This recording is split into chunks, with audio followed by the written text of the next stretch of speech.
At the time, you were playing for the Falcons. Now you're with the Jaguars. What does the business side of leaving one franchise to go to another look like? And what other teams were interested? I think it really just came down to the Jaguars and Falcons. Other teams said they were interested in me as a player, but the Jaguars and Falcons made the correct advances in towards grabbing me.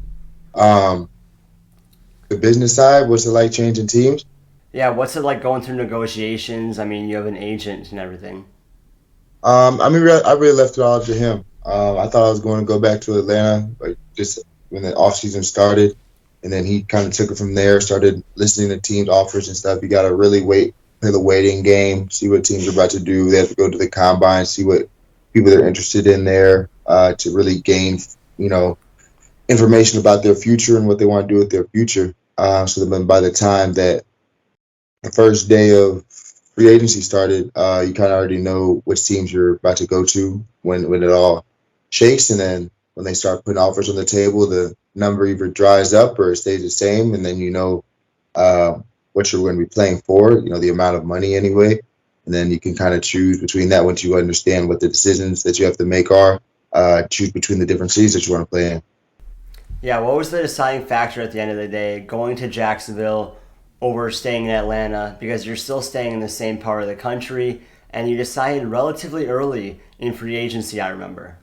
Like I was saying, that we had the plan in motion before the first day of free agency started. I think there's like a not a tampering period. I forget what they call it, but a time where the agent can communicate with teams. I think it's like 10 days before, and then he kind of knows ballpark what teams are, how interested teams are. And so then by the time free agency starts, it's like, all right, these are the teams that are interested. Now let's hear their numbers. Um,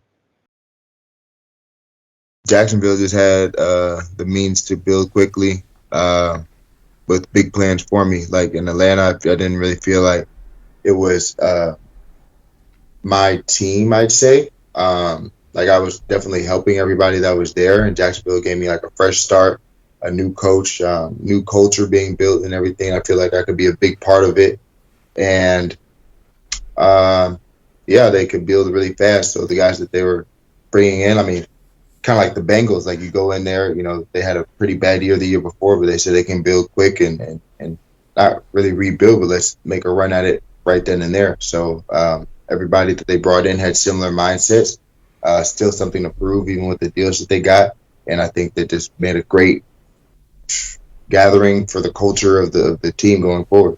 Yeah, definitely the Jaguars and Falcons are kind of going in opposite ends of the spectrum right now.